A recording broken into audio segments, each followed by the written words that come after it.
എന്താണ് യഥാർത്ഥത്തിൽ തുമ്മൽ സംഭവിക്കുന്നത്?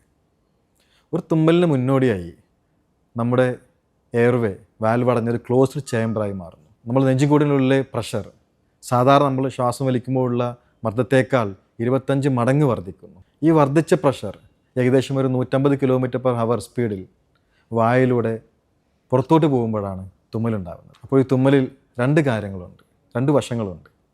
ഒന്ന്, ഓരോ തുമ്മലിലൂടെയും ശരീരത്തിൽ നിന്ന് 40,000 മുതൽ 1,00,000 വരയ്ക്കുള്ള ഡ്രോപ്ലെറ്റ്സ് പുറത്തു പോയി എയർവേ ക്ലീൻ ആവുന്നു. അതോടുകൂടി ലക്ഷക്കണക്കിന് വരുന്ന ബാക്ടീരിയ, വൈറസുകളും മാലിന്യങ്ങളും ശരീരത്തിൽ നിന്ന് പുറന്തള്ളപ്പെടുന്നു.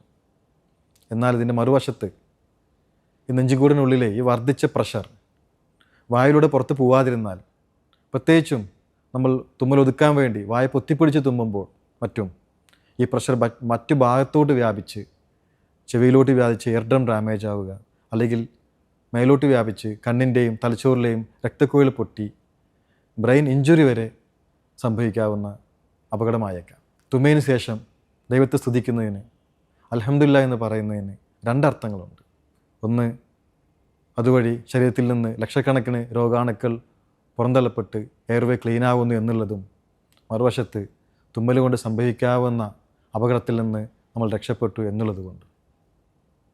എല്ലാവർക്കും നല്ലതിനായി പ്രാർത്ഥിച്ചുകൊണ്ട് നന്ദി, നമസ്കാരം.